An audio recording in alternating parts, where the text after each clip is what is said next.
Committee. Now. Order.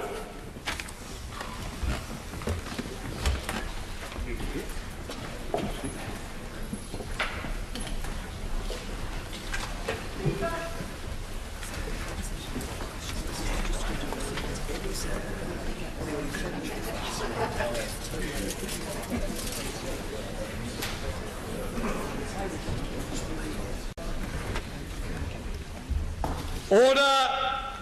European Union Withdrawal Bill. May I first of all draw the attention of the House to a mistake on page 1 of the notice paper. The name of John Grogan should not have appeared as a supporter of new clause 49. We will begin with new clause 49, with which it will be convenient to take Amendment 79 and Clause 1 stand part, together with other amendments, with which some for decisions will come on later dates in committee, as listed on the selection paper. I now call Mr Frankfield. Mr Hoyle, I rise to move the amendments in my name and all those other names that still remain on the order paper from what we've actually just heard. And although, of course, I'm limited to moving Clause 49, this Clause 49 is linked to Clause 50 and 51 and 52, and the reasons for that I might, if I may, develop in a moment. But I wish to begin by declaring my sentiments in moving this clause and the clauses which are umbilically attached to it. The first is that I am a reluctant Brexiteer. I'm too old to feel that I was born to bring us out of Europe, but I've not had one of those evangelical revivals that somehow life began again once we entered into the common market, and my aim and purpose and being and everything I breathed was to get us out of that organisation. That's not so. In my own constituency and the small amount of work I did nationally, I stressed it was on a balance that we actually had to make a decision about Europe, and that we didn't need more facts about Europe. We needed to draw on our very natures, all that we had been taught, in our culture, in our very being, from where we feel we stand in this country, to make that decision of whether we wish to leave or not. And I also... Point of order. Paul Farrelly. Point of order. Thank you, Mr Deputy Speaker. In this amendment, we're debating an exit date of the 30th of March 2019. Yet grouped with it, there are government amendments to be voted on later, at a later date, which put the exit date at 11 p.m. on March the 29th, 2019. There's a difference of an hour, Mr Deputy Speaker, and as far as I'm aware, the clocks only go forward on Sunday the 31st of March. So could you give some guidance to the movers of these amendments so that the arch-Brexiteers on both sides get their clocks and house in order? Well, let's not worry about time too much, because we're eating away at it at the moment. What I would say is it's a matter for the debate to decide, not for me to decide, and when we get there, we will then know better. So let's not take more time. Frankfield. It's a good intervention, isn't it? Because my amendment decides on British time when to leave. Their amendment is at the beckoning of Europeans. So we have actually a very clear choice, and I would willingly take those interruptions that are trying to trip me up in making this short contribution. So the first thing is I fought as much as I could the referendum campaign, being a reluctant Brexiteer. It was on balance that I thought our country's future and increasingly our future would thrive outside rather than inside. I've always wanted to make a deal, although I thought it immensely sensible in any negotiations that you have to make sure the other side knows that you may be banking and planning for no deal. And the third factor that I will touch again in a moment when we think what the House of Lords might do to a bill of this size, it has been very difficult for most of us to come to terms with what our role has been as MPs in a representative democracy and how we come to terms and digest the fact that a referendum has taken place and the British people have spoken. How do we react in those circumstances, which I believe are unique and in no way comparable with any other parliamentary procedure that we consider in this House? As I said at the very beginning, and before I was helpfully interrupted, this clause stands with three other new clauses. Together, they present the government with a clean, small, slimline Brexit bill, which, by the time we get to the end of this process, this life raft, they will thank the Lord that it's actually in the bill, and it's one they will be able to get on. Today, in the amendment, we decide on the date, by British time, not European time, when we actually leave. That's our choice. It's about the freedom, a little freedom, the beginnings of freedom, that we hope will flow, with difficulties, of course, by actually setting us on the course of leaving the European Union. The second thing is a simple clause that ensures that all the laws and regulations come onto our statute point at that point of time, British time, not European time. I mean, and can I just finish and then I willingly give way. Thirdly, the third clause is how Parliament reviews those laws. The ones we wish to keep fully, those we wish to amend, those we wish to thereby add to, those we wish to kick out. But the clause says this House will decide how that process is done. And I'm sure before we've actually finished our debate on this bill, this committee stage, the government will be agreeing with me on that. Because the Henry VIII stuff is an absurd way of going about the business. Although, as we get down to the mega task of reviewing, we may beg the government for a touch of Henry VIII to get through the size of the task which will be before us. Last point is that, given that we have real difficulties of completing a negotiation, I've got views on that with this clause. I've said I will give way to the Honourable Lady as soon as I've finished explaining this and the three clauses attached to it, is that we need a safe haven. Talking of a safe haven, I do my... I thank my right honourable friend for giving way. Would he not concede, however, that an arbitrary date for Brexit could risk damaging the British economy if the clear evidence emerges, as it already is, that hurrying Brexit may indeed badly damage our manufacturing sector, our agricultural sector and our financial services? I am supported by people largely whose constituents agree with me and not their views. How they deal with that is not my problem. I agree it's a difficult problem. It doesn't mean to say that one should have any particular solution to it. But Labour voters, the larger the majorities, generally speaking, the more clear they spoke about Brexit. But I am... No, absolutely. But to my honourable friend, I will actually be dealing with her point in a moment. It actually comes down to who do we think we're dealing with? Yeah. Are we playing a game of cricket, or have we got people who are trying? I'm just saying that. I'm saying that. Some people suggest we are. I'm saying that we'll be fighting for our lives, and why we want this clause. If I ever get on to fully explaining it, I will actually say so.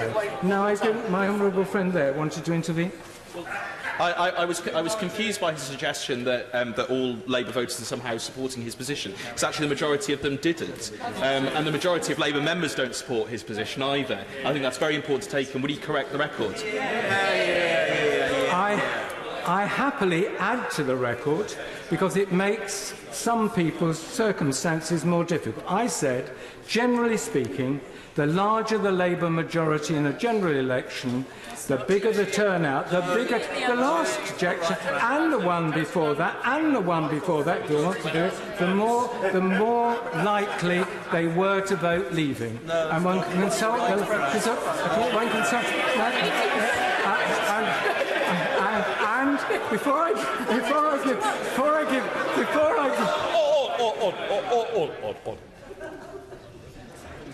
Can we have... We don't need everybody stood up at the same time. I'm sure if the right honourable gentleman is going to give way, which he's already done, he will say so. But please don't keep all standing up at the same time. Frank Field. And I was also, before I give way, and before I... Includes Mr Farrelly as well, who's already had a good start to the day. Let's not continue in the same way. Frank Field.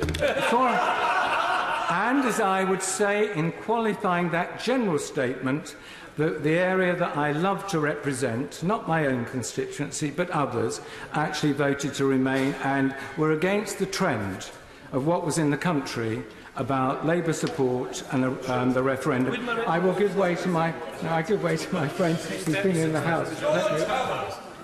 I'm very grateful to my right honourable friend, and he's making a case that I don't agree with, but with his normal, reasonable approach.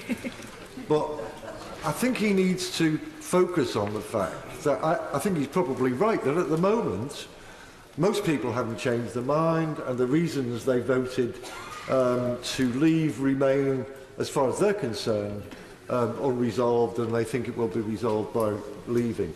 The question I would ask my right honourable friend, though, is supposing it emerges within the next 12 months that all of the reasons why they voted the way they did aren't going to be realised, and on top of that, the economic consequences will be disastrous. What then? Mr. Speaker, I only have 4 short sheets of paper. It's taken all this time. I do actually have an answer for that. But any politician, well, no, indeed, it seems to me it's the Labour side that needs actually educating, as I would say it, to where Labour voters are. Right? And if my very honourable friend, right honourable friend, can contain himself, I hope I have I take account of that, but I would emphasise that his wisdom in saying we don't know where these negotiations will end up, they are fraught, particularly if you've got a group of people that don't really want you to succeed because they fear what would happen in their own countries if you actually did succeed, is part of the negotiations that we will actually have.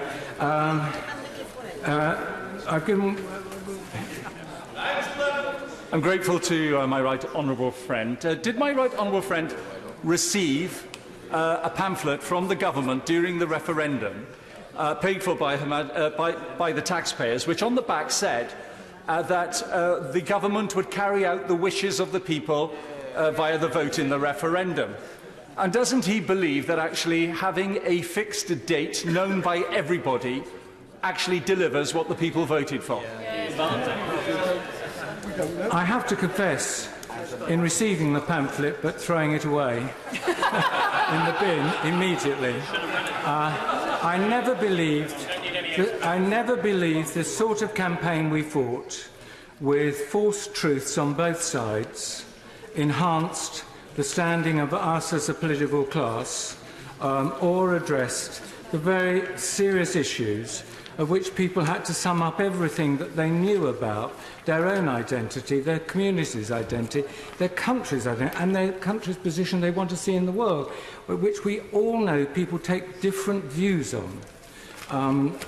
The idea that a government pamphlet was going to help us, dear God. But I will give away to my honourable friend for Riverside. And I thank my right honourable friend for giving way. I note he did qualify his earlier statement, but would he accept that at the last general election, over 85% of Liverpool Riverside constituents voted for the Labour Party candidate, and that 73% of Liverpool Riverside electors voted to remain. Does he accept that the people of Liverpool Riverside have great wisdom and that ought to be followed? If I did, it would mean that the voters of Birkenhead didn't have wisdom, which is the very opposite point that she's making. So I'm not going to put my head in that noose. No, I've given way once, and we have a serious debate. I will, if I can make progress, willingly bring people in as we go along.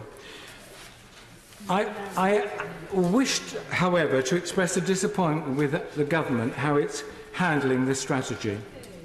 I don't believe there's the sense of importance or drive or coherence that this issue merits. I've argued before, publicly and privately, that anyone serious about comparing this historic event to us fighting for survival in World War II would have followed the move that Churchill made once he took over from Chamberlain. He would have moved from the ramshackle way of existing institutions and he established a war cabinet. I believe that there's now, I'm going to in a moment say this clause begins, I think, a new negotiating hand.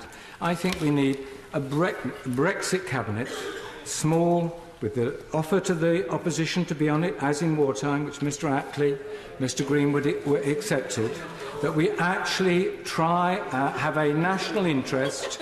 Yes, you may laugh. I mean, if that's yes, well, I mean, no, I'm not. I will in a moment. I mean, clearly this is proving shocking to this side, but it will also tell. It will be a test of whether we're intent on the best possible terms, whether we have a clear position or not, and whether we're putting our country first. Okay, Thank you, Mr Deputy Speaker, and I thank my right honourable friend and neighbour for giving way. Can I ask him if he agrees with me that the reason why we ought to have such cross-party cooperation is because this issue is not funny or a joke, it's about the future of our country. And that's why we should listen to everyone in this House, not just the narrow interests of the Tory party. We should, my honourable friend, I think she ended her sentence rather early, that we should try, and difficult as it is, to put aside partial affections and concentrate on the national issue. That's why I do believe. No, I mean, literally, I can hardly issue a sentence. I'm not. To those who I've given way, Mr. Lindsay, I'm not going to give way until much later, much later in the speech. I did give way to you. Well, you've had a point. Try another point of order and see whether it works. All right. One is. So the first is a real disappointment, Mr. Lindsay, as we've ceased the aerial bombardment over this bill, and we're now down to hand-to-hand fighting over the nature of our leaving. But the sentiments of my very honourable friend, the member for Wirral South, my neighbour, about us trying to steer this debate in a national interest, I think, is crucially important. The second, no, I'm not giving way. I mean, I want other people to get into the debate. The second reason why I feel disappointment with the government's stance is that I feel they misread the other side with whom we are negotiating. A British assumption is always give and take. What we have now is the Barnier rule of all take and no give. And I will actually comment on how I think we should respond to that in a moment. Anybody who was serious, as all of us have been in this House, about wishing to award equal status and citizenship to EU citizens in this country, know those negotiations could have been over in half an hour. There was never, ever the intention of the other side ticking that off, saying that's very good. There's millions of people's lives have been put at ease about that fact, both Britons living in the European Union and European citizens, as they will become, living in Britain. And I think we ought to very, very carefully consider that from our negotiations now on. The third disappointment is the government producing a bill like this. I mean, I thought when we were campaigning to leave, we were thinking of a 4 clause bill to actually get us out. I know the government's been beguiled by its first title, the Grand Reform Bill, and somehow some clever group of people thinking you can only be grand if you have something large rather than something that aims to be effective. But I do not believe the bill of this size, timetabled as it will to deliver it to the government, will actually stand much chance of getting through the House of Lords. Hence, I underline that theme. There's a rescue launch waiting in the 4 clauses that I will be proposing during our...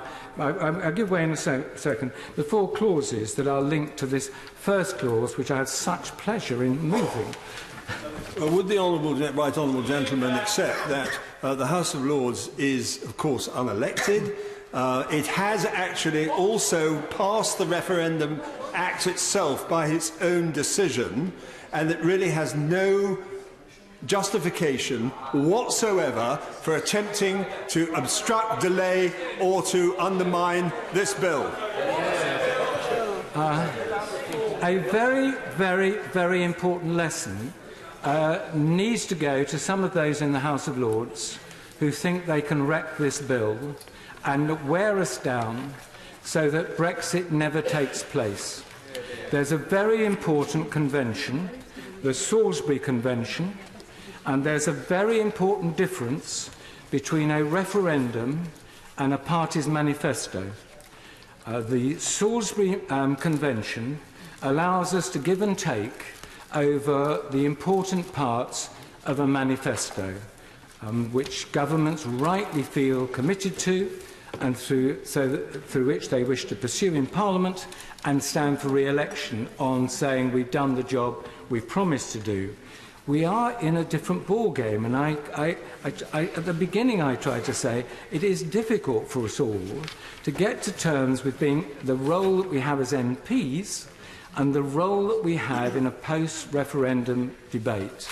And I think their lordship should know that if they try and wreck this bill, then many of us will push the nuclear button. Our side of the House wants to see the House of Lords go. I'm surprised there wasn't a cheer at this point. That it will be, they will sound their own death knell. Not one of them is elected, and none of them have any standing whatsoever in preventing the government inviting the House of Commons to implement a referendum decision, which we are doing today. I'm very grateful to the right honourable gentleman for giving way, and I'm following his argument with close attention. But part of the Leave argument was to take back control. It wasn't just to take back control to the House of Commons, it was to take back control for the country and Parliament as a whole. Is he now trying to undermine a bicameral system? No, not at all. We'll be going late on these days. If the honourable gentleman would like to read my website, he will see that I've outlined views on House of Lords reform, which are different from most, which are about elected, but electing the great powers in this country, influences like trade unions and so on, but certainly not by the party whips deciding this. But I daren't go down that path, Mr. Lindsay, because I won't be touching on the new clause, which I am moving. Now, now my honourable friend has had one intervention by a point of order, and I think that's it for him. This new clause, so do I. This new clause, I think, should be the start of a new negotiating position.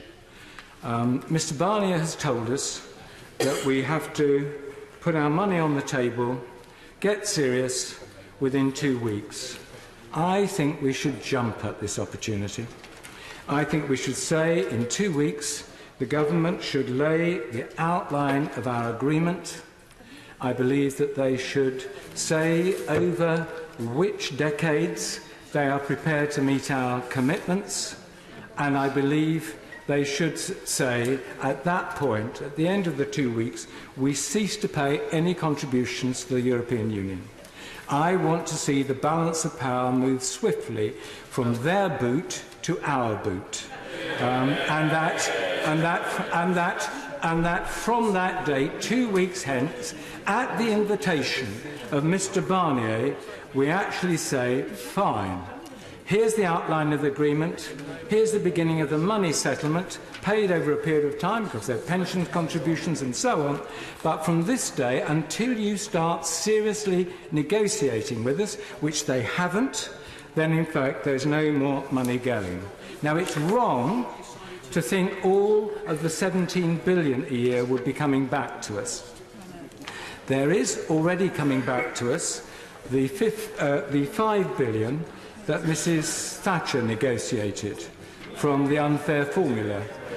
Watered down by whom I won't say, but there's only so much one can say from these benches. Watered down, nevertheless, it's 5 billion coming back, and there is 4 billion coming back to promote anti-poverty programmes in this country. I wish to tell the House I applied for money from these funds to feed people who are hungry, may be starving. And what did Mr. Barnier and his group do? Nothing. So we have supposedly huge sums of money coming back at their direction, what it should be spent on, but actually doesn't feed people who are hungry. Mr. Chairman, Mr. Hoyle, I want to end now by saying I shall push this amendment to a division. I do so for a number of reasons. One is, it always seems to me to get an advantage when you can rather than later. A bird in the hand is better than two in the bush. And while the government is introducing its own timetable set by the European bureaucrats, whoever they are instructed, when we might take leave of them, I think we should actually make a decision today and leave on our terms and on our time. But it is, as I say, this is a clause which ought not to be read in isolation. It has those other three clauses which gives us an alternative way of exiting without all the claptrap the government has put in this bill.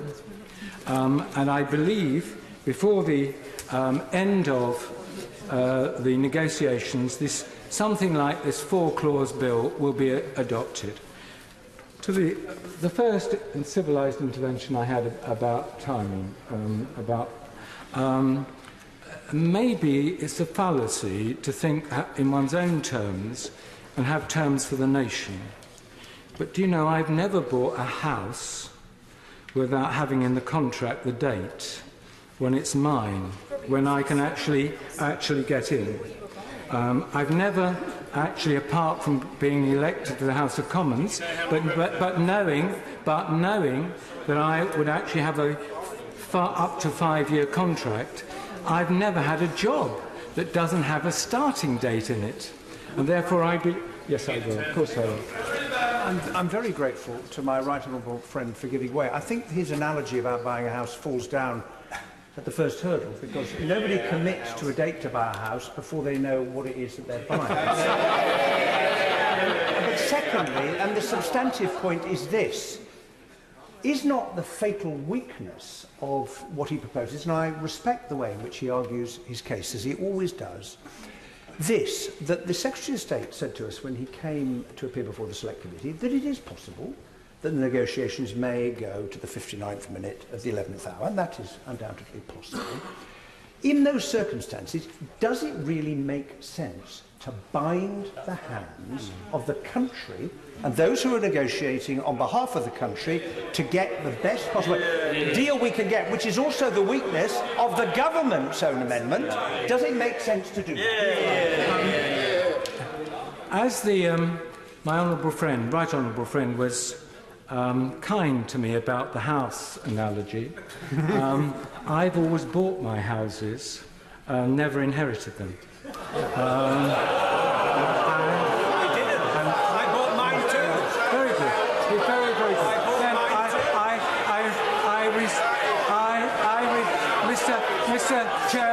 Mr. Chairman, I've been corrected, and I withdraw it. Of course I do. But the idea that the biggest decisions in our lives, like buying a house, we take the most time over, is not borne out by actually any research whatsoever. Can I now conclude? And I seriously apologise to you at that point. That I do think. Yes, absolutely.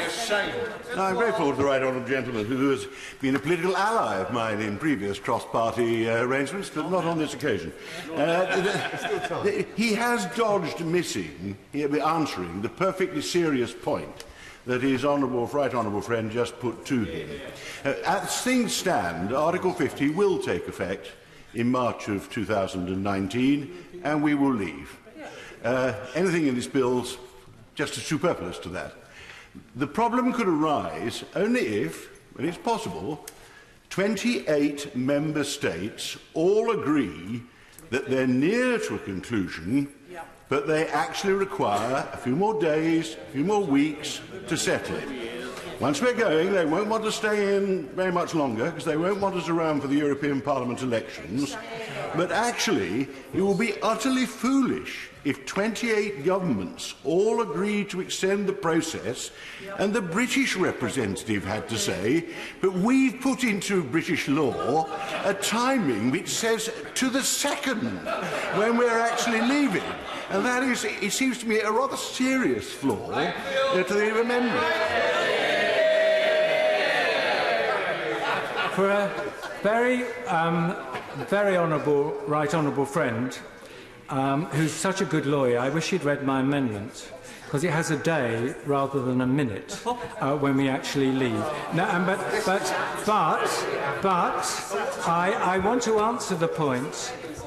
Despite all the encouragement from behind, I was so anxious to withdraw what I said about my honourable friend, I forgot to raise the substantive point that he addressed to me, and I wish to do that because I've been reminded by the right honourable learned gentleman. And that is, if we look over our whole history in Europe, the idea that we finish any negotiations other than at the very last minute is almost unheard of. And this will actually, by putting the time in, it will say you have to begin your shenanigans a month before that, rather than the month after it. So, Mr. Hoyle, I'm grateful to be able to move this amendment to remind people it's part of a short exit bill, which I think the government... Very good, yes. Well, I'm grateful to Roger, as I know he's concluding. I just wanted to make this simple point. This whole argument about having flexibility falls when you look at Article 50 itself. It was very specific for a very simple reason. And that is that in that timescale, it is therefore determinant on those who are negotiating to reach an agreement or agree not to reach an agreement. Just changing that timescale doesn't allow you to reach an agreement. They have the time to do it. And that is the whole point about compression, to get an agreement. That's why the date's in Article 50. Last point, Mr. Hoyle. I thought my amendment was merely implementing the Section 50, which we all voted for to tell our constituents that we've had, that, well, apart from one who voted against, voted against? Oh, voted against? Triggering Article 50. Very, very good. Well, very good. Apart from 2 or 3, apart from 4, 4, any more on 4, 4, 5, 5, 6, 7, 8, 9, 9. Mr. Hoyle, I thought I would take. It was so uncontentious what I was saying. I thought this would have been 5 minutes. I apologise to the House for the time that I've taken. All this new clause does is to put on the statute book the actual timing of Section 50 that we voted for in overwhelming numbers almost a year ago. And I moved the clause in my name and in those names that still remain on the order paper. Date of exit from the European Union. The question is that new clause 49 be read a second time, just before I bring in the Minister, just to allow the House to know that the Minister isn't feeling well today, and therefore, just for clarification, another Minister will be coming in later. So I now bring on Minister Steve Baker. Well, Mr Hoyle, I'm extremely grateful for that, and I very much hope my voice makes it through these remarks. Mr Hoyle, I rise to move that Clause 1 stand part of the bill, and also to move Government Amendments 381, 382 and 383. And it may help the House and members of the public if I say that these are for decision on days 7 and 8. Clause 1 reads, "The European Communities Act 1972 is repealed on exit day." It is a simple clause, but it could scarcely be more significant. In repealing the European Communities Act 1972, this clause is a historic step in delivering our exit from the European Union in accordance with last year's referendum. I hope that all people on all sides of this issue can agree that the repeal of the ECA is a necessary step as we leave the European Union. I will.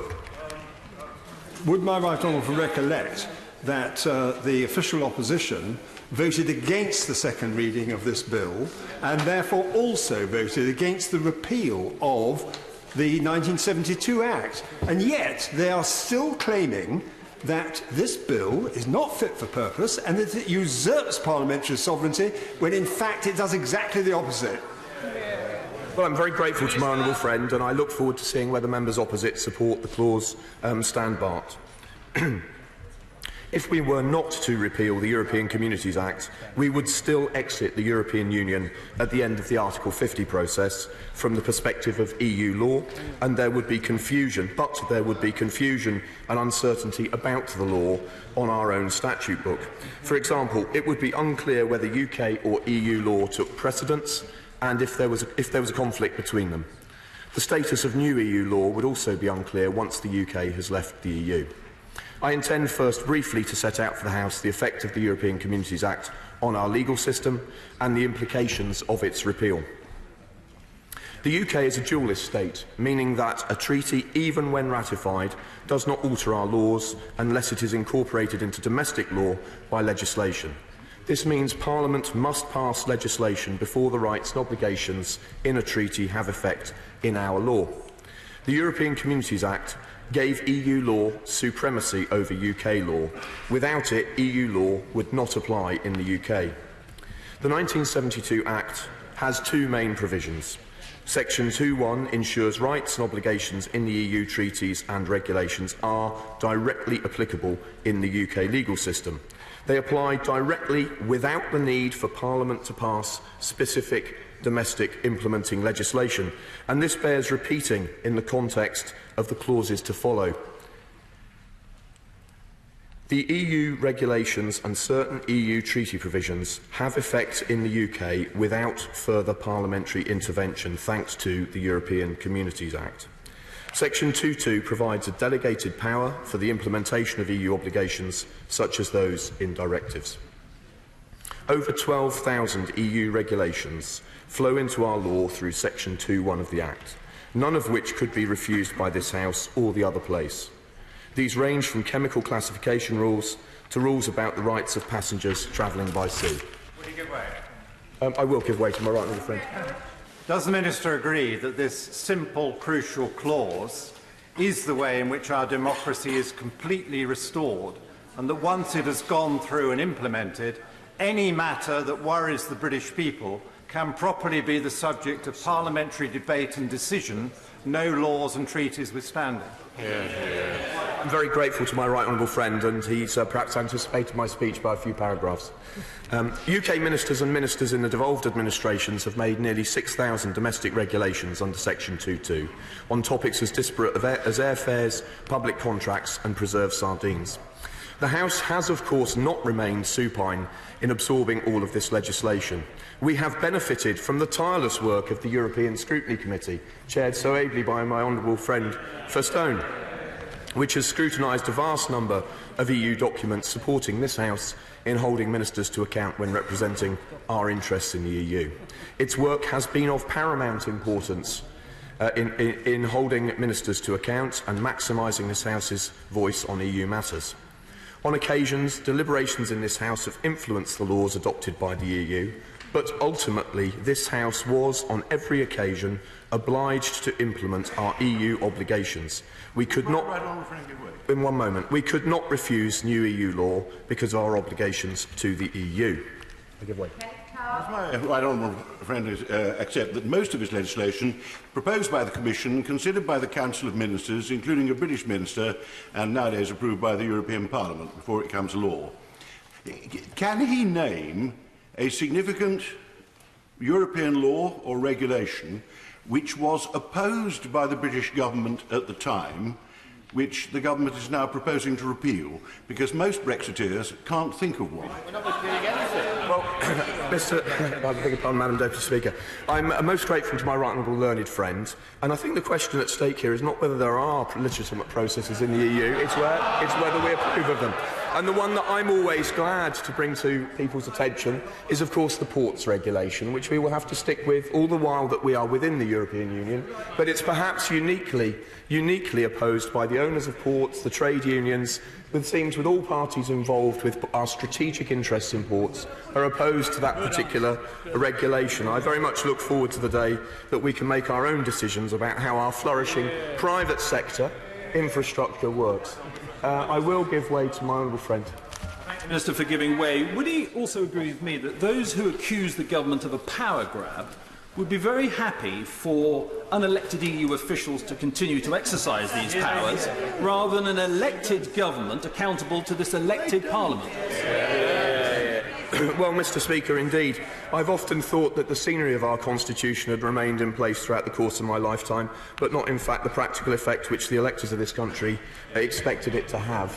I will make some progress after giving way to my honourable friend. Extremely grateful to our honourable friend. In response, as it were, vicariously to the right honourable member for Rushcliffe, may I point out that, in fact, most of the decisions that are taken by the Council of Ministers are effectively made by consensus behind closed doors with no record as to who said what, how the decision was arrived at, or indeed, unlike this House, no record of any of the proceedings either.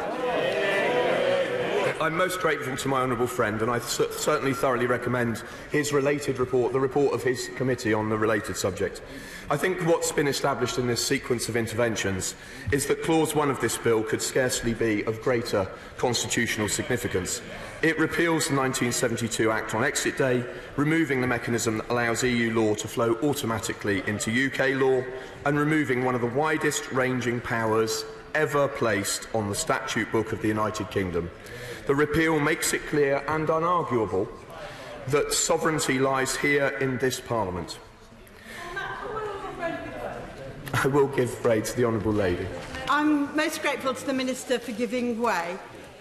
If the 1972 Act is repealed before the end of what ministers are calling the Implementation Act, which I would prefer to think of as the transition period, what will be the legal basis for our relations with the European Union and for the free trade agreements we have with the 57 third countries? Good question. Well, I'm happy that we have announced the withdrawal agreement and implementation bill, which will follow in due course in order to establish that legal basis. But for the moment, I want to conclude this section of my remarks and move on to the amendments.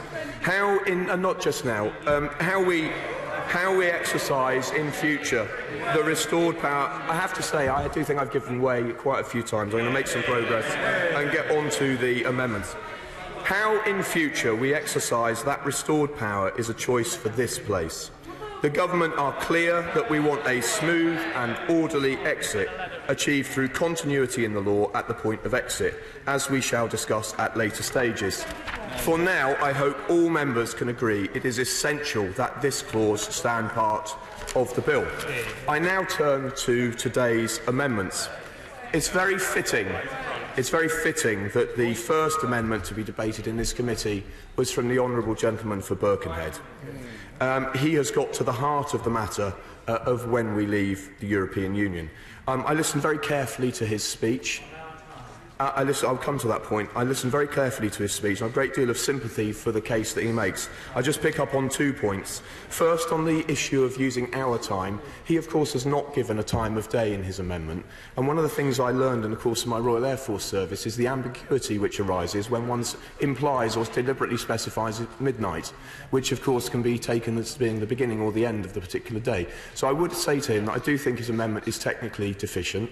And I very much hope that in due course he will choose not to move it to a division, but would instead accept the government's set of amendments, which includes the consequentials, and I give way to him. Put in giving way. I would love the government to move 3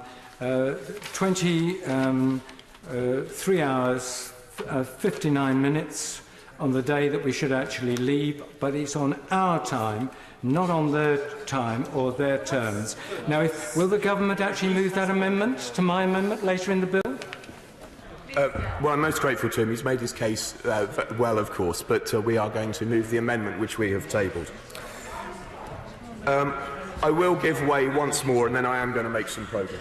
Will the Minister not agree that exactly this argument is creating division between us and our European neighbours, which will make it very difficult to create a deep and special partnership?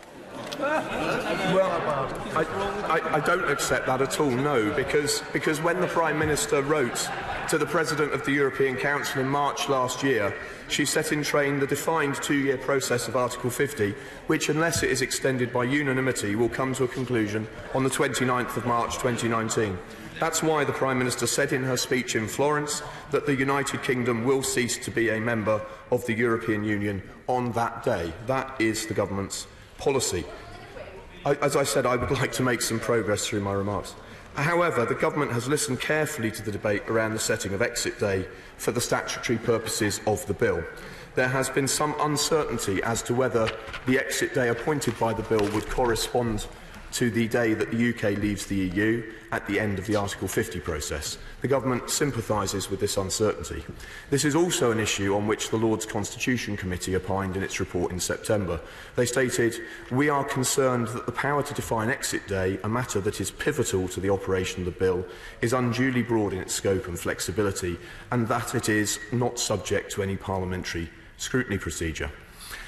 Such concerns were further voiced by the honourable members for Feltham and Heston, for Cardiff South and Penarth, and for Wakefield at second reading, not least regarding the breadth of the power to potentially set numerous exit days.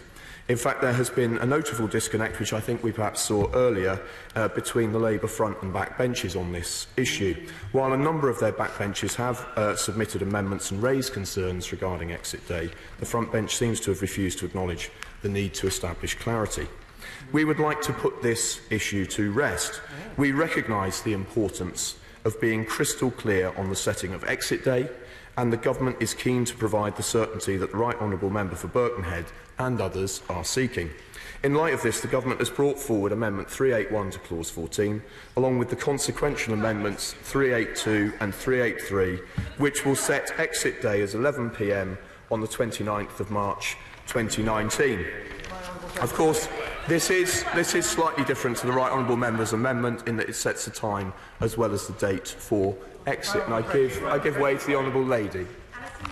Thank you, Madam Deputy Speaker. And I'm sorry the Minister's not feeling well, but does he understand how impossible it is for me to explain to my constituents that they can have certainty about nothing about Brexit as the government plans it, except, according to him, the date when it will happen? Minister. Well, I have to say I forget for the moment whether the Honourable Lady voted to trigger Article 50, but this House did trigger Article 50, and the process is quite clear that after 2 years later, we leave the European Union. I've given way, so I'll give way to the Honourable Lady here. The Minister for giving way.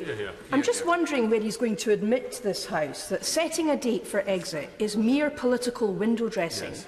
Because if there's to be a transitional deal, which the Prime Minister says she wants, she's told this House that her understanding is that it will be under Article 50, and that means we'll be staying in the single market, staying in the customs union and subject to EU law during the transition period. So this exit day is simply a sop to the backbenchers. When's he going to tell them the truth? Well, I will come on to the implementation period in just a moment, but one of the crucial points is we need to become a third country in order to conclude our future relationship agreement. And so the Prime Minister set out in her Florence speech the outline of that implementation period, which would allow practical continuity under new arrangements, which would allow us to also be a third country concluding the future relationship agreement. I think I will give way just once more to an honourable friend behind me, and once I've done so, I will then move forward. I'm going to give way to my right honourable and learned friend for Beaconsfield, my beloved neighbour. I'm most grateful to my honourable friend for giving way. Does he recognise there are two different issues on exit day? Some of the amendments that were tabled were there to express concern that there might be multiple exit days. But that's a very different thing from fixing a day.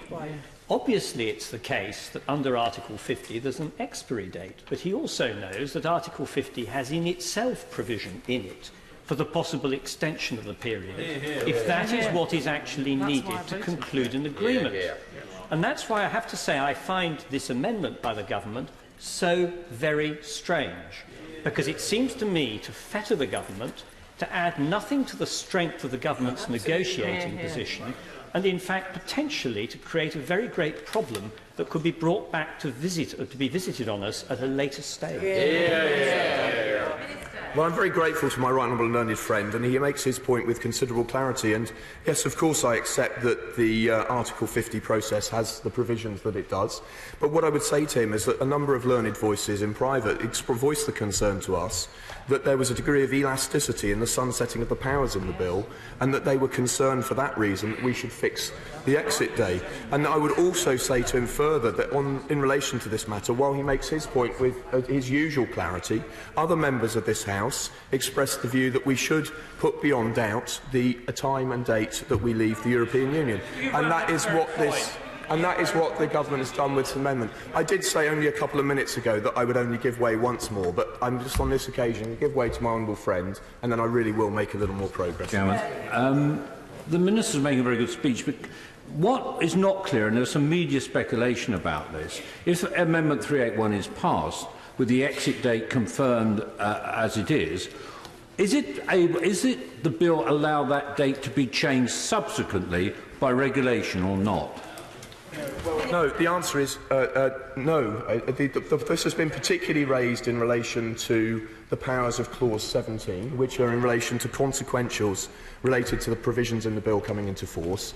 And I very much look forward to a full debate on the powers of Clause 17 when we reach it in committee. But the short answer to his question is no. I will just get on. Well, no, I did say to my right honourable friend in the House that I was going to get on with it. So I will. Really, I have to say to my right honourable learned friend, I'm not going to make the progress I need to. So, Madam Deputy Speaker, we said at second reading that we would listen to the concerns of the House, and this amendment delivers on that promise. Ultimately, the Government wants this bill to provide as much certainty as possible, and we are happy to consider amendments which share this goal. I hope, in light of this, the right honourable member will be willing to withdraw his new clause, and the honourable and right honourable members with related amendments will withdraw theirs too. I'd now like to just briefly, before I sit down, turn to Amendments 386 and 387 in the name of the honourable member for Normanton, Pontefract and Castleford. I have to say, Madam Deputy Speaker, we think that these amendments are ill-conceived and could result in chaos. Following a majority vote in this House, the Prime Minister wrote to the President of the European Council to trigger Article 50, and that set in train the Article 50 process.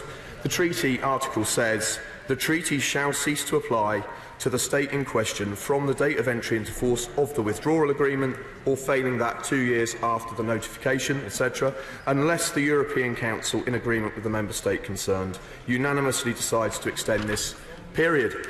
That's why the Prime Minister said in her speech in Florence that the United Kingdom will cease to be a member of the European Union on 29th of March 2019.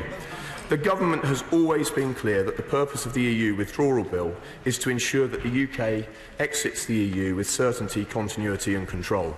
This is an essential bill in the national interest, which will ensure that, whatever the outcome of the negotiations, the statute book can continue to function. The Right Honourable Lady's amendments would have the consequence of destroying this bill's capacity to function in the event that a withdrawal agreement was not concluded. And let me be clear, as a consequence of these amendments, the bill's crucial provisions could not come into effect until a second act was passed. The consequence would be legal chaos in the event that the second act was not passed before 29th March 2019. Furthermore, no one should fall into the trap of thinking that these amendments would keep us in the European Union if no withdrawal agreement were concluded. We would leave under Article 50 TEU, the treaties would no longer apply, but what would happen is that our domestic law would be in an unfit state and we could have legal chaos. As a responsible government, we must be ready to exit without a deal, even though we expect to conclude a deep and special partnership. And I give way to the honourable gentleman.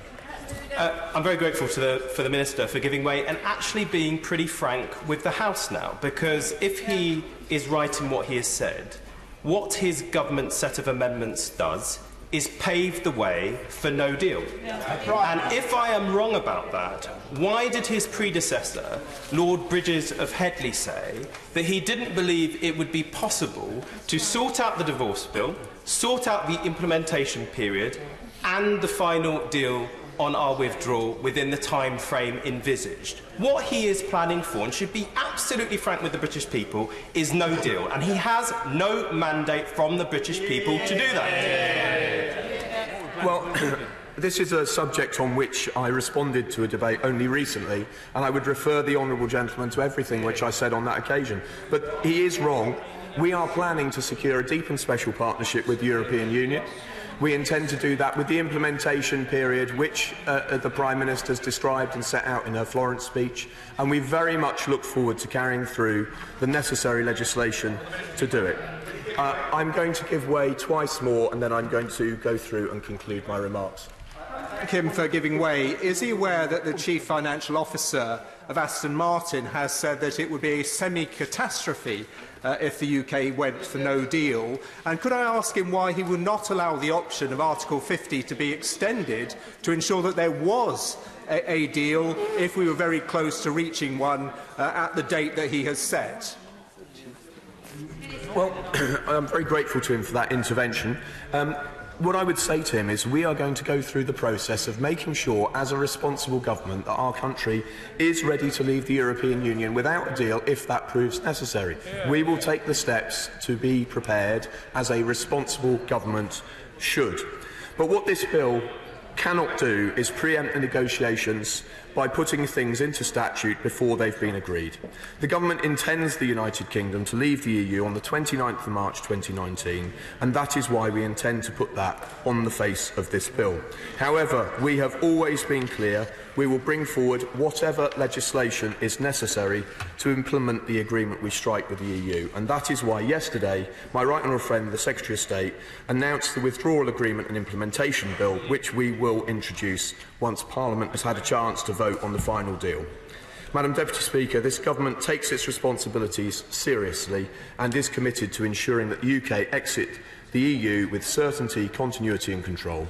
It makes no sense to legislate for one piece of legislation on the face of another piece, and I therefore ask the Right Honourable Lady to withdraw her amendments. And with that, Madam Deputy Speaker, I commend that Clause 1 stand part of the bill. Paul Blomfield.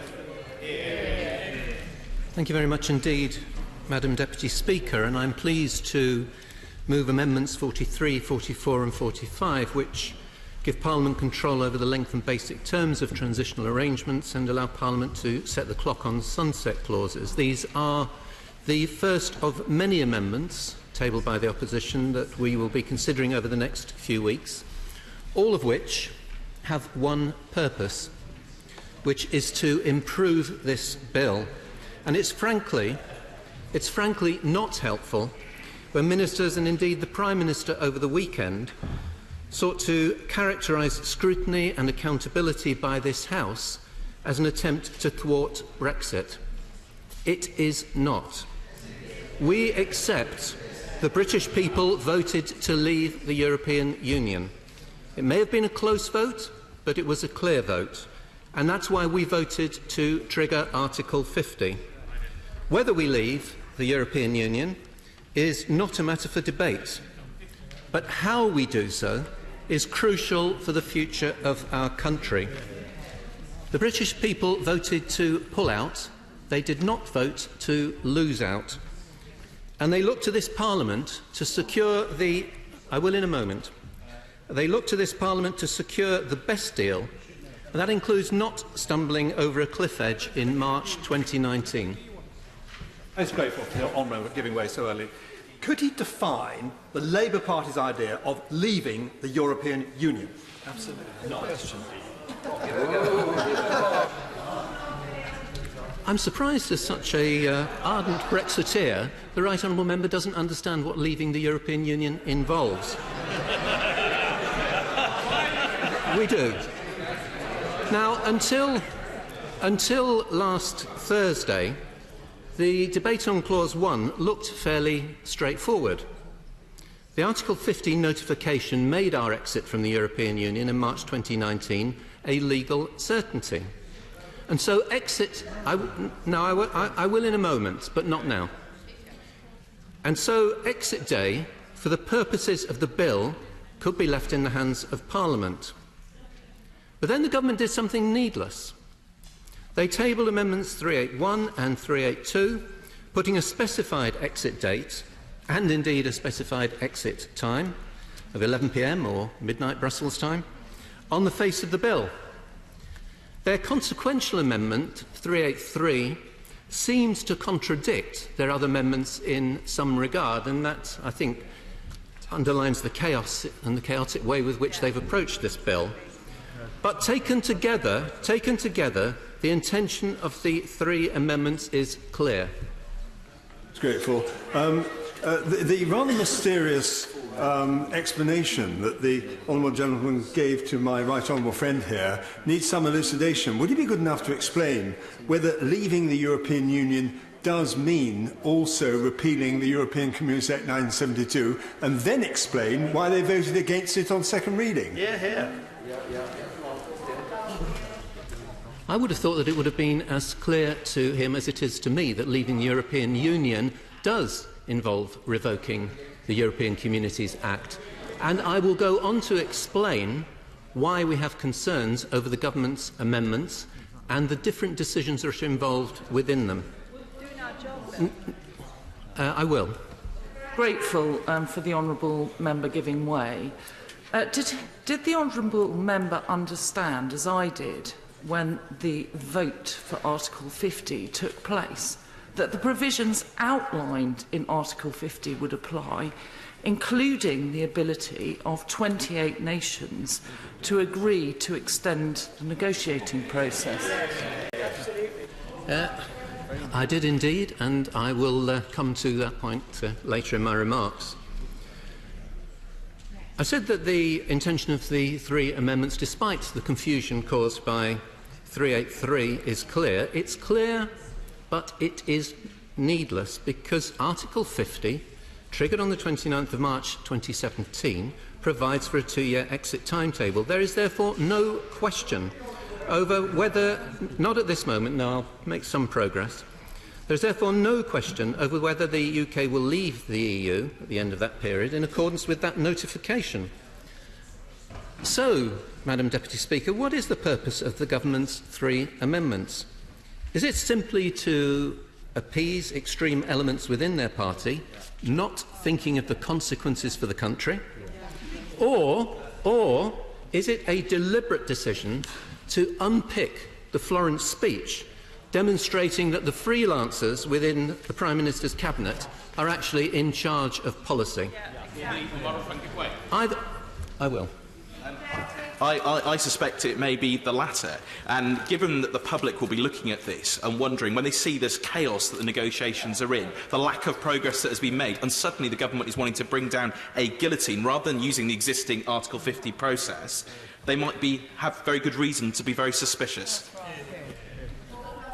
I thank my honourable friend for his intervention. They have reason to be suspicious and concerned. No, I won't. I will make some progress, but I'm sure I'll give the honourable member the opportunity to intervene later.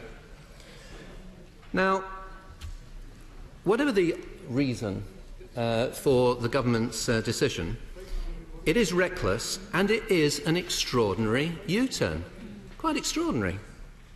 The Minister said a few moments ago that he felt it was important to give clarity on the issue of the departure date, and this was the government's fixed view. But it wasn't the one they held before last Thursday. In fact, for the last 4 months, their position was represented by Clause 14, page 10, line 25, which says, exit day means such day as a Minister of the Crown may, by regulations, appoint. And Clause 19, page 14, lines 41 to 42, different days may be appointed for different purposes. Now, we thought, on this side of the House, that that was a sensible principle. We wanted Parliament, not ministers, to agree the dates, and that's why we've tabled amendments 43, 44 and 45. But the principle makes sense, and let me outline why. As I've said, our departure from the European Union is a settled matter. However, this bill deals with 3 different issues. The date that the European Communities Act will cease to have effect, the cut-off point for the use of delegated powers, and the ending of the jurisdiction of the Court of Justice of the European Union. And on that last point, the jurisdiction of the Court, there is a fundamental impact on the issue of transitional arrangements. Now, Labour has been clear about the need for a transitional period in order to prevent a cliff edge and to ensure that businesses don't have to adapt to 2 new custom and regulatory arrangements in quick succession.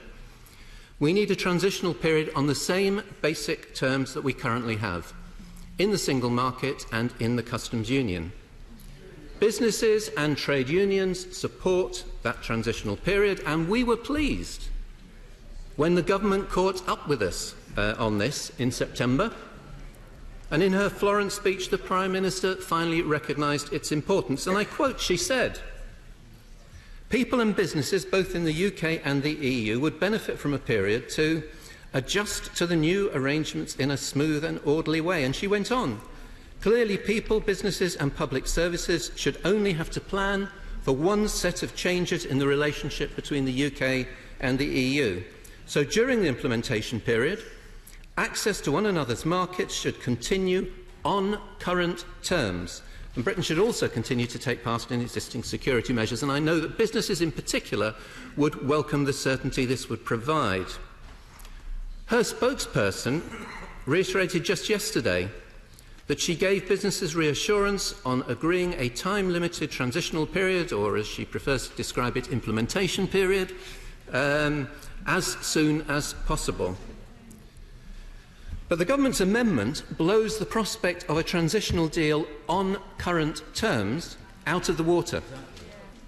Put simply, if there is no role for the Court of Justice of the European Union, we are not operating on current terms, and the Prime Minister will not be able to secure agreement with the EU 27 for the transitional arrangements that she set out in her Florence speech. I will. Very grateful to the honourable gentleman for giving way. Isn't this the whole point between a difference between an implementation and a transition? If it is an implementation, we are implementing the consequences of having left. If it is a transition, we are transitioning from being inside the European Union to being at the end of the process outside, and therefore in the transition we would be de facto members of the European Union on the basis he is setting out, defeating the whole purpose of this bill. Clearly, the transitional period is a bridge between where we are now and where we will be once we've left the European Union But the point that the honourable member makes isn't relevant to the point that I'm seeking to make. Because... I will. I thank my honourable friend, and this is an intervention I wanted to make on our right honourable friend earlier, but he wouldn't take it. I commend the amendments that my honourable friend is moving, but I'd like to seek his opinion on new clause 49. Is it not the case, this clause is linked with other clauses, but is there not the danger in this House that if this clause 49 passes, there's no guarantee the other clauses may pass, and therefore passing clause 49 would do a grave disservice to this country? And would my honourable friend also make the front bench's position clear where it stands on new clause 49? Yes, I'm grateful for my honourable friend's intervention. I'm happy to clarify that we are opposed to new clause 49. Because whether it's in relation to that clause or whether it's in relation to the government's amendments, closing down the opportunity for effective transitional arrangements is deeply self-harming. I will. I'm very grateful because I believe that the Labour Party wants to have a smooth transition to a good quality future relationship. But I just draw to his attention what the Prime Minister said in the Florence speech: neither is the European Union legally able to conclude an agreement with the UK as an external partner while it is itself still part of the European Union. So the point I'm making to him is we need to become a third country before we can conclude the kind of future relationship which I think he would like us to have. Yes, I don't disagree with the point that the honourable member is making, but that is precisely our point, that you cannot, during that transitional period, disable the role of the Court of Justice of the European Union. Otherwise, you will not achieve that arrangement that we are both seeking. Apparently, I will give way. Jadot's spokesperson for giving way, and he's making a very powerful point. I wonder if I might help him. I asked the Prime Minister what she thought the basis of any legal basis of any transitional deal would be, and she referred me to the fact that the EU took the view it was Article 50. When I was in Brussels with the Select Committee last week, I raised this issue at the highest level in the EU and was told that yes, it is envisaged that during the transitional deal, Britain will stay in the single market, the customs union, within the EU law, the acquis, and under the jurisdiction of the Court of Justice.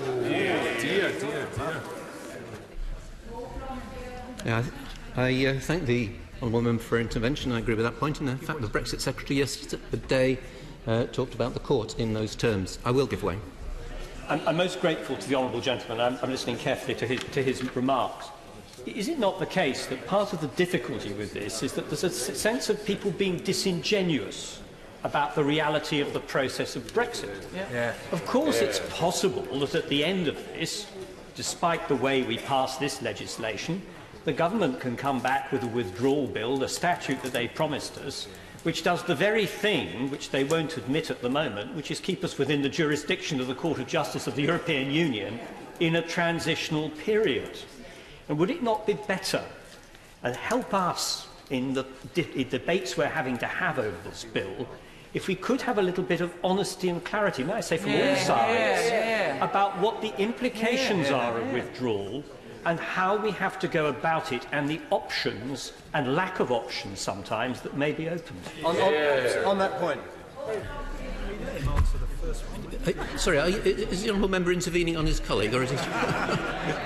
No, I'd like to respond to the intervention by saying that I very much agree with the point that he's making, because otherwise we're going to face the nonsense of the government bringing forward new legislation effectively repealing the repeal bill, or a key part of it. No, I won't. I really feel I ought to make... I'll go on then. The honourable gentleman, and just further to my right honourable friend's point, the difference between a transition and an implementation. We know for sure that it will be an implementation period because we will have to implement the withdrawal agreement. We do not yet know whether it will be a transitional agreement because we don't know, and we won't know at the point of Brexit, as to whether we will have any final deal to which to implement. No, I think the honourable member makes a very fair point, and I will now make some progress. And I think I was at the point of talking about why closing down the opportunity for effective transitional arrangements would be deeply self-harming. As the Director General of the CBI, Carolyn Fairbairn, said just last week, the message from us, from business, is more certainty quickly, particularly around transition and particularly in the next 4 weeks. The government amendments undermine the prospect of a transitional deal and create more uncertainty. The CBI, the British Chambers of Commerce, the Engineering Employers Federation, the Institute of Directors and the Federation of Small Businesses came together to call for a transitional deal, saying we need agreement of transitional arrangements as soon as possible, as without urgent agreement many companies have serious decisions about investment and contingency plans to take at the start of 2018. Failure to agree a transition period of at least 2 years could have wide-reaching and damaging consequences for investment and trade. It will also mean lorries backing up at Dover, because the adjustments necessary, and I'm sure that everybody would agree on this, the adjustments necessary to avoid that cannot be physically put in place within 15 months. And for the same reason, it will mean a hard border in Northern Ireland, with all the problems that that would create. It is simply not in the national interest, and it closes down the flexibility that we might need. If negotiations go to the wire, both we and the EU 27 might recognise the need for an extra week, an extra day, an extra hour, even an extra minute, or second, as the Right Honourable Member pointed out, in order to secure a final deal. But that agreement would be thwarted by the government having made it unlawful for themselves to do what they would want to do at that point. Now, the Prime Minister has consistently talked about parties working together in the national interest. We're up for that. We have tried to be constructive. We have scrutinised and identified gaps. We have offered solutions. And on this critical issue, we seem to be in the same place with at least some members of the government on the need for effective transitional periods. So let me make an offer to the government. If they withdraw Amendments 381, 382 and 383 and work with us on an alternative which affirms a departure date in line with the Article 50 process, but without destroying the chances of a transitional arrangements, we're happy to look at that and work with them on it. If they do not, I will for one last time. I'm very grateful to him for giving way. Does he agree with me that the real way that the Prime Minister could reach out would be to make clear that she accepts the jurisdiction of the European Court of Justice for the implementation period? And that would resolve a lot of her problems. I think the Honourable Member is absolutely right, and the reckless ideological red line on the Court of Justice of the European Union has got us into many problems, not only on this, but on the membership of Euratom and in many other ways too. So let me just say that if the government cannot withdraw their amendments and engage in that process with us, we cannot support them because of the impact on the economy, on jobs, on livelihoods, as we would plunge over the cliff edge. I should also say that we can't support Amendment 79. We believe the bill should operate on the presumption of devolution. And my honourable friend, the member for Darlington, will set out our position in greater detail in subsequent days. Madam Deputy Speaker, the government has had months to repair this deeply flawed bill. They could have come forward with amendments on workers' rights, on environmental protection, on the Charter of Fundamental Rights, on limiting the scope of delegated powers. But instead, they've chosen to come to this House with a gimmick on the departure date. A gimmick that is about the Prime Minister negotiating with her own party rather than trying to get a Brexit deal that prioritises jobs, the economy and the livelihoods of our people. The government's amendments are a product of the divisions at the heart of this government on their approach to Brexit, divisions that are causing chaos and chaos that is threatening our economy. A Prime Minister so weak that she is trying to tie her own hands behind her back to appease the extremists within her party, or rather letting the Foreign Secretary and the Environment Secretary tie her hands for her. Internal party management before the national interest. This country deserves better, and we're offering it. Kenneth Clark. Dame Rosie, I abstained on the second reading of this bill and I voted against the timetable motion, but I felt it wasn't possible to vote against a second reading because a bill of this kind, a technical bill of this kind, is certainly required when we leave the European Union to avoid the legal hiatus should otherwise occur, total uncertainty about what the law actually applying in this country is. And I abstained rather than supporting it because, for many reasons to come clear in I'm sure the days of debate to come, I felt the bill goes far beyond its original purpose, and actually it's drafted in such a way that it tries to deprive Parliament of a proper vote and a proper say in perfectly important features. But all that, I hope, will be corrected by a government which we've been assured, and I accept this, is going to listen to this debate and see what is required and what is not. So, what I'd like to just touch on briefly is there are two features to this particular debate, and the first, of course, the repeal of the European Communities Act. There are only two of us left in this House of Commons who were here when the European Communities Act was passed, and I'm glad to say we are both consistent.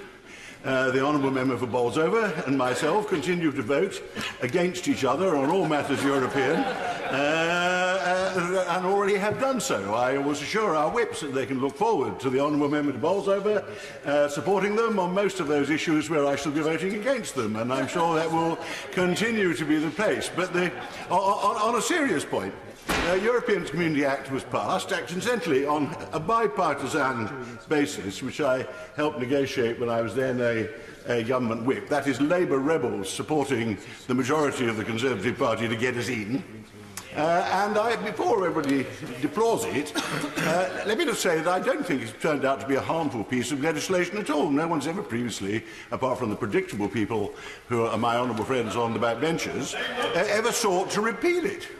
The idea, which is very popularly put forward by UKIP and others, that it's led faceless grey Eurocrats to produce vast quantities of awful legislation and red tape, is one of the biggest myths of our time, and I pay tribute to Nigel Farage's campaigning abilities. There's absolutely no doubt he's the most successful politician of my generation, because he has persuaded a high proportion of the population that is exactly how it runs, and they're all looking forward to having bent bananas again once we actually repeal this piece of legislation. I fought an election once where several of my constituents, quite a lot of them, had been persuaded that the Eurocrats were about to abolish double-decker buses. And it took some considerable time to try to refute that rather worrying belief. But the situation is... Well, I will say... They are going to do it. I'm really most grateful to my rather learned friend for giving way. His stand on this issue has been completely consistent for decades. But can he stand up before the House and justify staying within the common fisheries policy on ecological, environmental, economic or social grounds? Look forward to seeing what a British fisheries policy is going to actually comprise.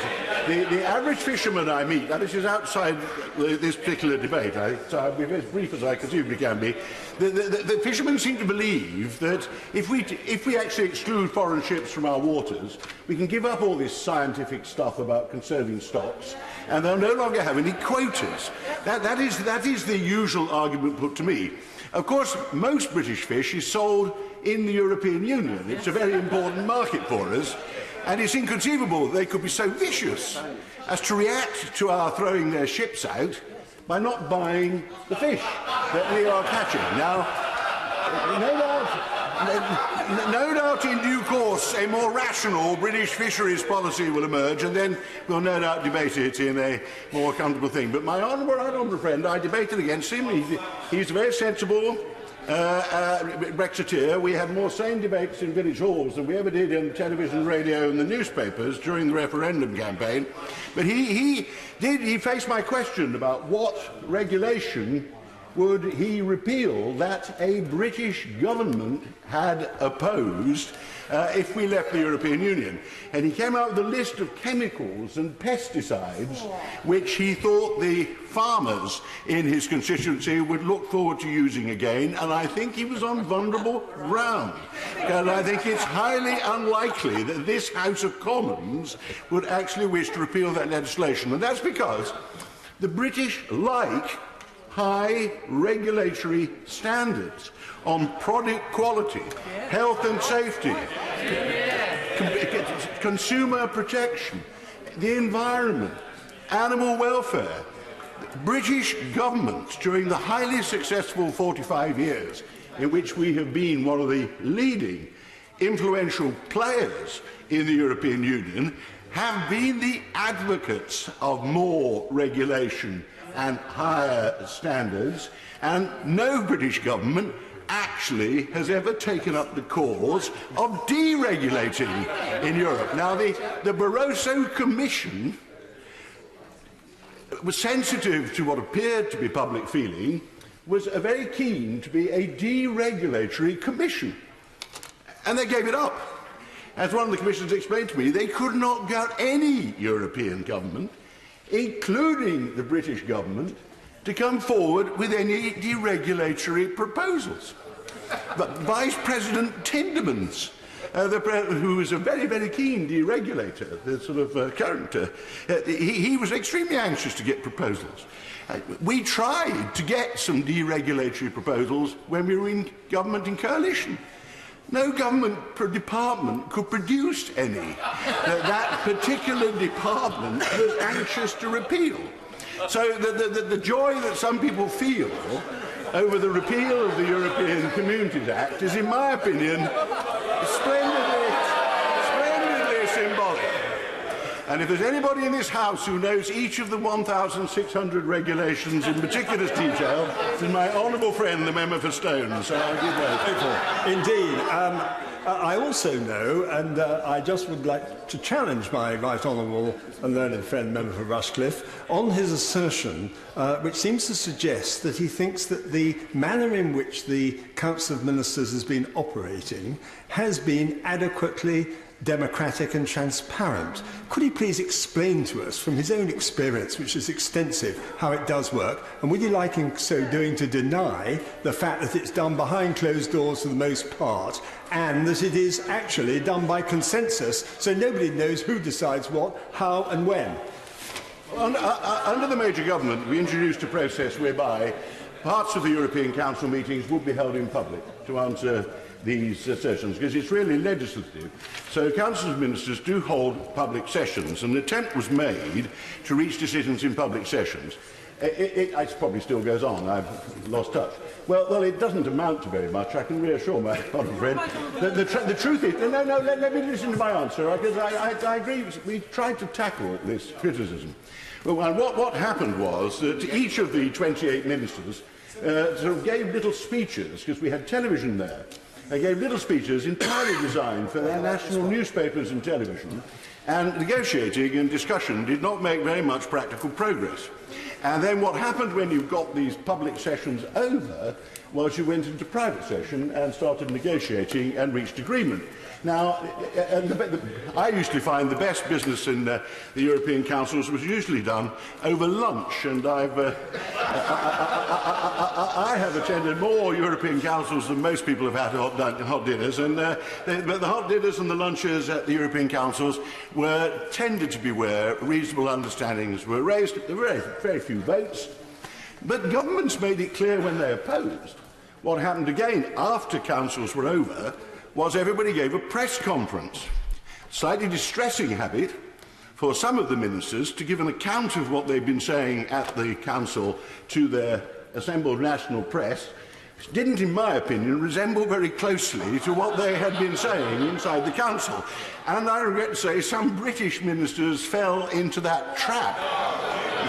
British ministers and other nationalities who had fiercely advocated regulating inside the Council would hold a press conference describing their valiant efforts to block what had now come in order to answer, which confirms some of my honourable friend's criticisms. But the fact is, most British governments made it clear what they opposed, what they didn't, had to come back here if they had a regulation that had been passed with their presence to explain why they had gone along with it. Anyway, that's enough on the European Communities Act. I went, if I may, once to my honourable friend. I'm very grateful to my right honourable friend for giving way. Would he agree with me that, notwithstanding what has happened in the past, the reality is that the people we've had this referendum and 52% have voted that we're leaving? And so it's now absolutely imperative, as much as we can, that we all come together and we get this right. We get the best deal and we get the best legislation to deliver that deal. And most importantly, we return sovereignty to this Parliament, and this Parliament should have its proper, meaningful vote and say, deal or no deal. Yeah. Right, honourable friend, brings me back to the serious core of this debate, and the one very important matter which will be disastrous, I think, if we don't get it right, which is this question of how precisely does this bill set out the timing of that departure is going to take place. Well, I will in a second. I'm trying to be brief, I assure you. Because I made my point once in intervention, but I think it's actually an extremely serious point. When the government produced this bill, this technical bill, to stop this legal hiatus, it saw no reason to put any reference to our departure date from the Union in it. That reason? There was no reason to put it in. Article 50, supported, despite my vote against, by a large majority of the House of Commons, sets the date in March the 29th, 2019. And the whole bill proceeded on that basis. And suddenly, in the last few days, partly in response to the amendment of the member for Birkenhead, the government suddenly produced most precise amendments tying down our departure to the 2nd. Now, with great respect to the honourable member for Birkenhead, his amendment could easily have been defeated. The Labour Party would have voted against it. I would have voted against it for what it's worth. The Sirot Nats, the Liberals, unless even the government trying to apply its whips to get it carried, if they'd been foolish enough to do that, would have had a job getting a majority for the honourable member for Birkenhead. So I don't think it was fear, despite his formidable oratory, of the honourable member that caused them to bring it forward. What has happened is that they tried to make a concession to the pro-Europeans, the more moderate members of the backbenchers on this side, by conceding to what, again, when we get there, I think is the obvious common sense, that we are going to have a meaningful, lawful vote on whatever deal is produced, and we are going to have legislation to actually move to the final period. It's not a great concession. Also, with great respect, as we discovered the other day, they haven't quite got it right yet, because all these great processes could take place after we've already left, particularly if the government's amendments are passed, which increases that risk. But having made what might have been seen by some as a dreadful concession, a concession of all people to my right honourable friend, the member for Beaconsfield, and my right honourable friend, the member for Broadstone. Shock, horror. What kind of press was that going to produce? What kind of reaction from the 4th row below the gangway behind me?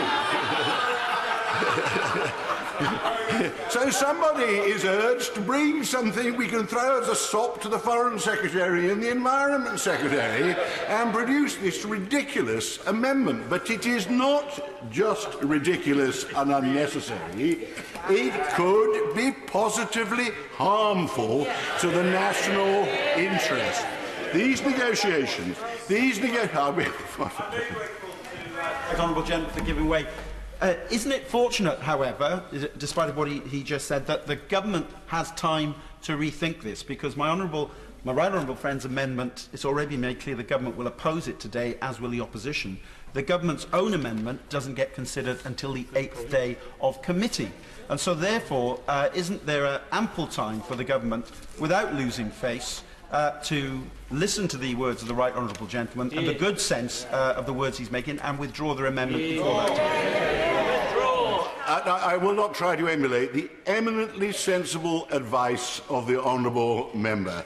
And by the time they have to concede this, which I trust they will, then we'll all have forgotten the slightly odd circumstances in which it was produced. And I think he sums up the situation. It is quite unnecessary to actually close down our options as severely as we are with this amendment when we don't know yet, but when it is perfectly possible on all precedents that there is a mutually beneficial European and British need to keep the negotiations going for a time longer to get them settled and not to fall into the problems that this bill is designed to avoid. Now, I am going to conclude now with great time to apologise to my honourable friend, but the other things that have come up in this debate are extremely important and we need to be returned to and will be returned to many times in the course of this actual bill's committee stage. The whole question of the obvious need for a transition stage and the obvious need for a transition stage to continue with our relationship on its present terms until the new terms have been clarified and business can smoothly in. That must be reflected in every word of this bill, and we must not actually seek to put obstacles. The Florence speech was a most significant step forward, and indeed it was the only significant step forward that the British have so far taken in the whole negotiating process. I don't know, I suspect, but I don't know whether there are members of the bill whose main efforts are devoted to trying to step back again from the Florence speech, but just in case, I hope the government will welcome all attempts to put the spirit of the Florence speech and indeed its content onto the face of this bill. And I hope we won't have these necessary and detailed discussions, which this debate is just our first, somehow interfered with or shot down when the criticisms get difficult by people saying, oh, you're Ramonas, you're trying to reverse democracy.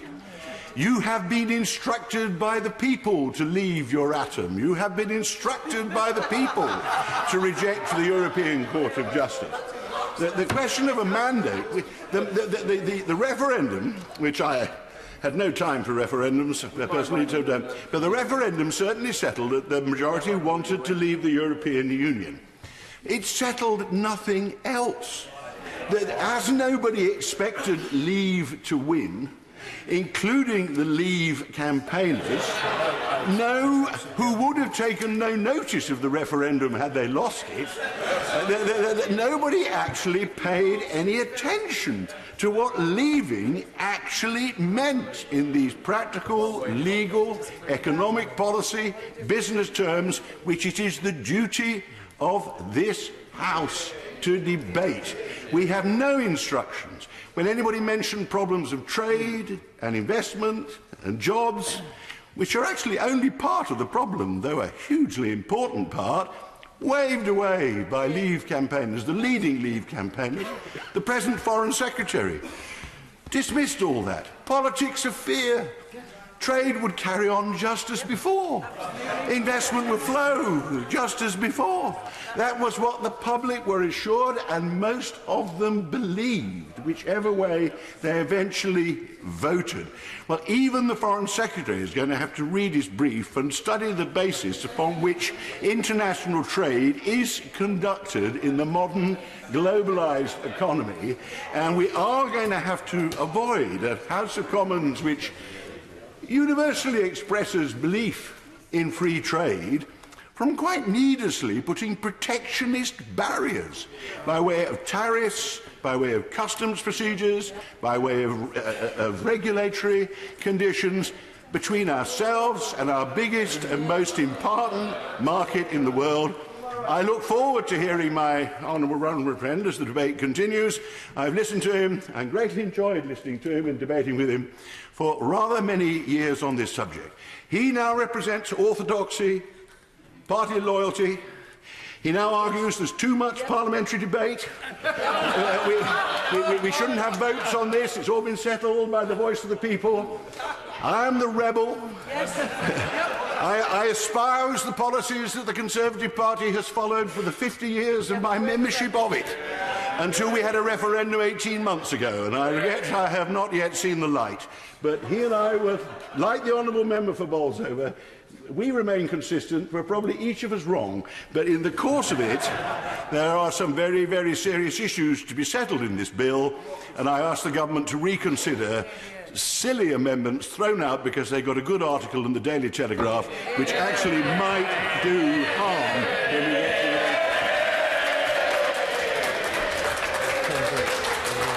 Stephen Geffins. Thank you, Madam Deputy Speaker.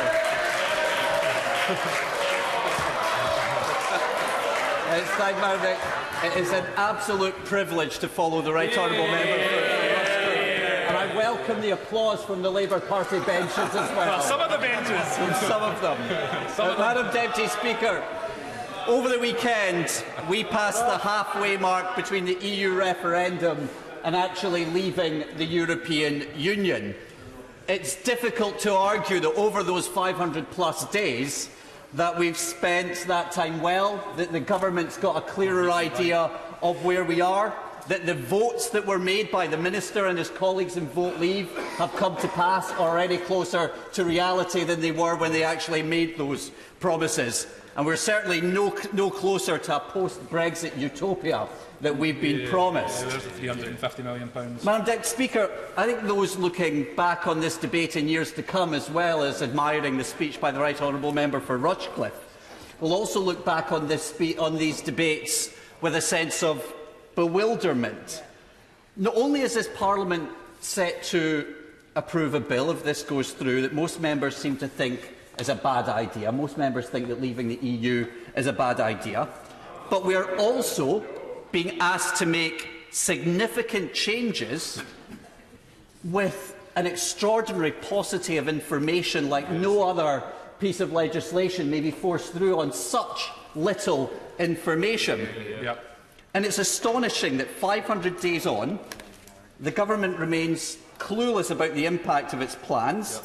We've still not seen the impact assessment that this Parliament voted for and that, Madam Deputy Speaker, we were promised. This would have actually been quite useful ahead of this debate today, actually, had this government been listening to the Parliament. And all of this by members opposite who wanted to bring back decision-making and power and so-called sovereignty to the House of Commons. What's clear is that after all this time, either the impact assessments are being hurriedly rushed together right now, or they're too feared to share them.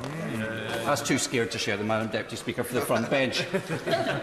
Last night's botched efforts to try and win support illustrate the desperate situation in which the government and, frankly, this Parliament finds itself. We've been given a choice that we can actually approve a really bad deal, or we can approve a really, really bad deal. That is no choice at all, and one that we should avoid at all costs. The Right Honourable Member for Rushcliffe raised an important point about promises that were made. And there's a point here about accountability. Good governance in any Parliament, in any legislature, relies on being accountable. It's the whole idea why those of us from Scotland travel down here, why those from elsewhere in the UK have to make their way here every single week to hold the government to account. Indeed, the Secretary of State for leaving the EU is not in his place at the moment, but it was one of the principles on which his 1999 bill, Parliamentary Control of the Executive, was laid out, so that government could not sideline this place. I'm wondering if the government would be in its current pickle had the Secretary of State's bill been passed in 1999. The irony. Accountability is sadly lacking here, and parliamentary control should go deeper than even beyond June 2016. All of us here should be accountable for the commitments that we make ahead of any election or ahead of any referendum. All of us should do our best to implement the manifesto on which we were elected. All of us, regardless of how much we may disagree with each other, we have a responsibility to our electorates and we are accountable to them. So, Madam Deputy Speaker, I'm left with a quandary, and I'll happily take an intervention from the government side if they can tell me this. If, and if only, if this place is accountable, who's accountable to provide £350 million a week to the NHS? Who? The government deny it. Who's accountable that Scotland would get lots of new powers, including that over immigration? And who's accountable over this full access to the single market that many of those in Vote Leave promised as well? If only the EU had been successful in getting rid of double-decker buses, you wouldn't have so many promises to splash across the sides. I'd happily take an intervention over the accountability on this, and I'll take an intervention from the Honourable Lady. For the honourable member giving way, would he like to add to the list the comments, for example, like Dan Hannan, who argued for leave, who said, don't worry, you can vote for leave because we will stay in the single market and we will stay in the customs union. The Honourable Lady makes an excellent intervention and a principal one, and to double down on that, I'm actually going to quote another Conservative as well. Madam Deputy Speaker, I'd like to quote the leader of the Scottish Conservatives. The problem is with quoting her directly is that I'm going to have to paraphrase what she said, because if I read out the quote, I would be held out of order in this place. Because she said, and I have to paraphrase, I'm afraid, Madam Deputy Speaker, she called into question the veracity of claims on costs in terms of the EU, the veracity of claims that were made by people who are in government on Turkey's EU membership and on an EU army as well. And I'm sorry that I cannot quote her direct, but I'd find myself in a bit of bother. Now, Ruth David, I will gladly give way to that gentleman. Honourable gentleman for giving way. Is he aware of the work done by Economists for Free Trade, which says the £350 million promised to the NHS is fundable? And is he aware of the agreement yesterday at the European Union on a European army? Both of these things can easily be answered. Yes. I'm delighted. If only the government had seen the talents of the honourable member, then he could have been in government implementing these changes. And when it comes to increasing funding from the NHS, I very much look forward to the conversations that the honourable gentleman and I will have as we pass through the same lobbies together when we seek to get the health funding that was promised by those who are now actually in government. And I'll give way to the honourable gentleman. Today that in fact the Honourable Gentleman from North East Somerset does have his supporters in the Cabinet. In fact, the Department for International Trade was retweeting gleefully until they deleted it the speech he made earlier, which called for a race to the bottom, low regulation Britain. South makes an excellent point, as always, on these points. Now, the honourable member, I'll make some progress and come to the honourable lady just shortly. Now, honourable members and I, the honourable member for Cardiff South and I may not agree on much. Ruth Davidson and I may not often agree on much, but she was right that we deserve the truth, that this place deserves the truth and deserves accountability over the promises that were made. And I'm wondering if the Minister, who's in his place, who is making these promises a part of Vote Leave, will address that and will tell us what's going to happen about all these promises. Now, these promises were made ahead of a plebiscite. These promises were made to the people before they voted, and he has a responsibility on that. And I'll give way. I'll give way to the honourable lady, and then I'll give way to the Minister. Well, the honourable member agree that people voted to leave the EU because they voted for a better future. They didn't vote for Brexit at any cost, including the cost of democracy. The honourable lady makes a good point, and I'll take one more intervention from the Minister since I mentioned him, and then I'll make progress with my speech. I hope that the honourable gentleman will read the report of the Treasury Select Committee during the course of the referendum campaign, which has the names of myself and my honourable friend for North East Somerset on it. It called into question the veracity of claims on both sides of the campaign.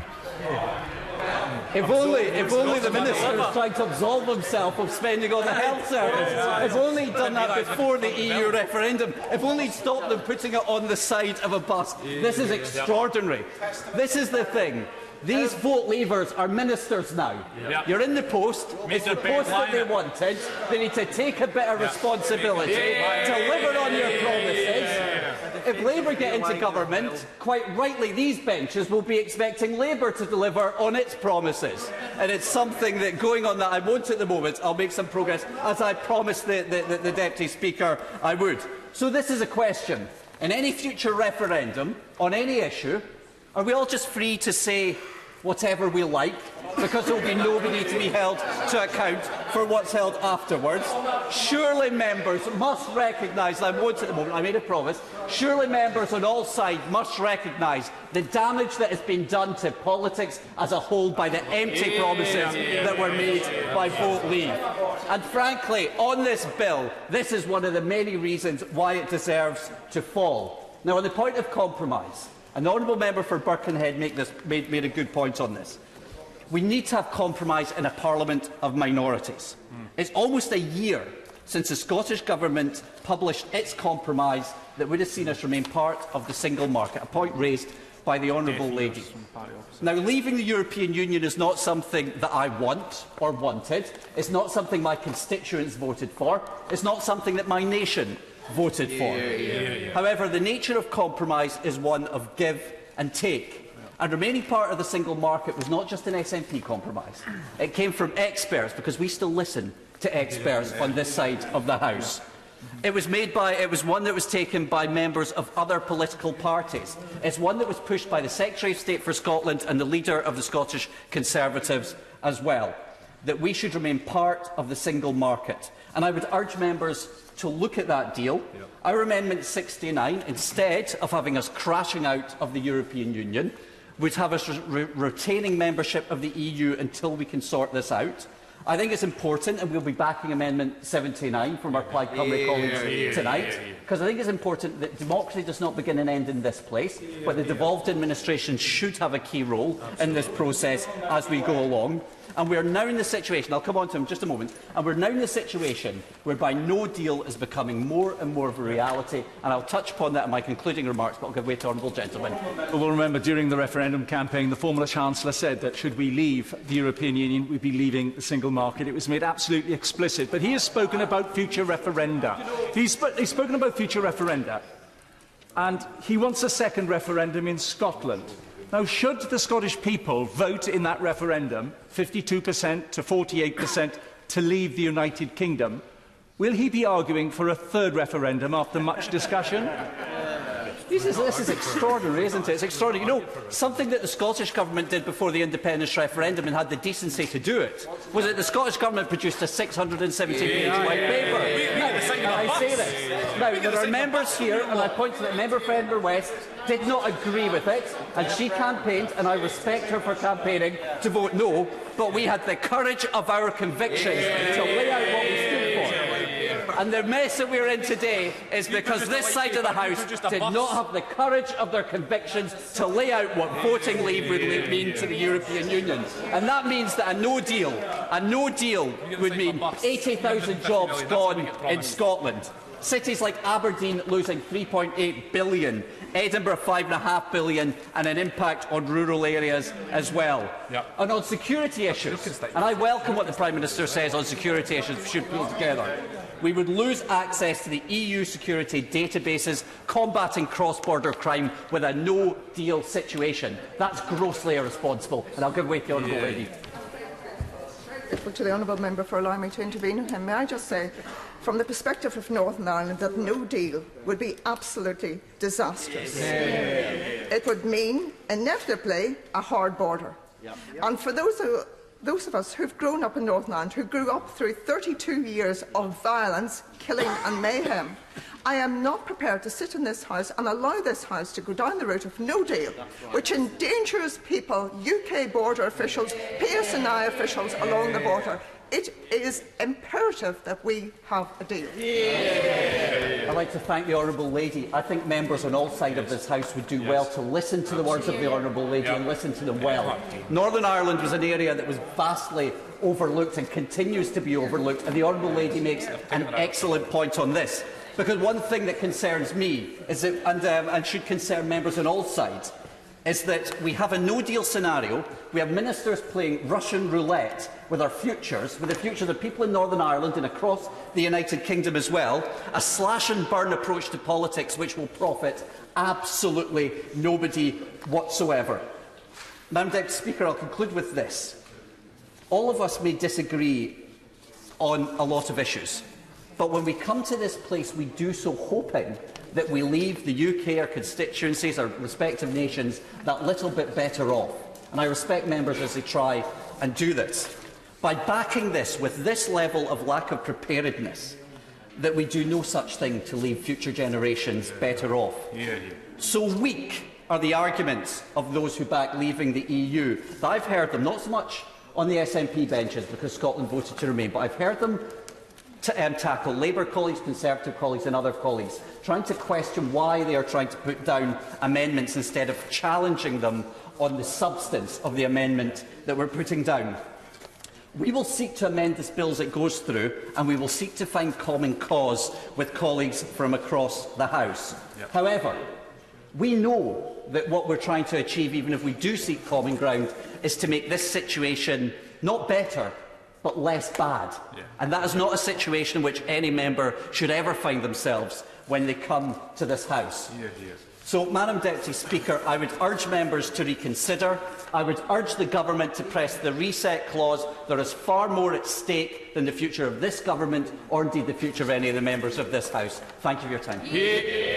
Sir William Cash.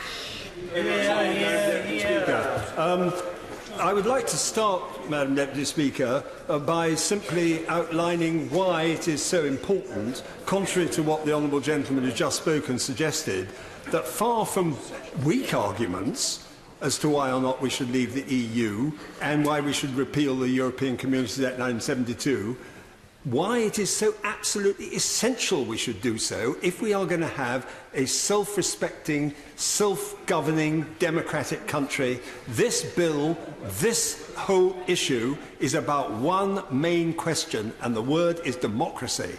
And it is also from which everything else necessarily flows. All the economic arguments, all the questions relating to trade and the other matters are all ultimately dependent upon the question of whether or not we have the right to govern ourselves in this sacred House of Commons, which is the basis on which the people of this country, in general elections, make decisions of their own free choice, whether it is to vote for the Labour Party, or the Liberal Democrats, or the SNP, or the Conservative Party, and then to make a decision in this House as to how they are going to be governed. And I will repeat what I have said. We have just had Remembrance Day. I just simply want people to reflect on the fact that for one moment they might just recall the fact that those millions of people who died in both world wars died for a reason. It was to do with sustaining